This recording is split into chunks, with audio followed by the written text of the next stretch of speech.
एखाद्या वेळेस आणि खरंच येत पण असं त्याला मी ज्या माणसांना आरक्षण दिलं 16%, ते लोक आज कचाकच आपल्या विरोधात बोलून घालण्यात शिवाय देते. काय अधिकार आहे तुम्हाला त्यांना शिवाय द्यायचं? ज्या माणसाने तुम्हाला आरक्षण दिलं त्याला घोड्या लावता तुम्ही? हे साधं नाटक आहे काही. आणि मग त्यांना पश्चाताप येत असेल ना, ज्याला दिलं तेच आपल्या बरोबर नाही, त्याच्यापेक्षा जमायला मराठ्याला पण दिलं असतं तर बरं झालं असतं, असा पश्चाताप येत असेल. असं म्हणणे आता ते 54 झालं गेलं ते आता त्या विषयात उकरून काढण्यात मजा नाही. पण जे वाटलं ते खरंय, कारण सगळ्याच गोलगोलला मोठा करणारे तेच, आरक्षण बी देणारे तेच, आणि आज ते सोबत नाही. कोणत्या जाती त्या 16% आरक्षणात बसल्या, त्या जातीला तरी पवार साहेब उपकार म्हणायला पाहिजे होता ना. काय चुकीचं बोललोय त्यांच्यावर? काय टीका केली का मी?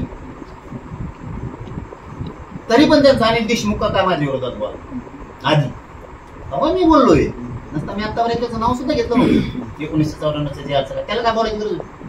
त्याचा काय संबंध आमच्यामध्ये बोलायचं? तू आमच्या आरक्षणात येऊ नका, मराठ्याला पण म्हणून असं काहीतरी बोलला. मी काय बाहेर बघितले नाही. काय करत त्याने देशमुखला बोलायचं? करायचं काय त्याला? आम्ही आतापर्यंत पवार साहेब नाव घेतलं का? त्याला काय बोलायची गरज होती? तो बोलला ना, आम्ही बोललो. आधी आम्ही बोलत नाही.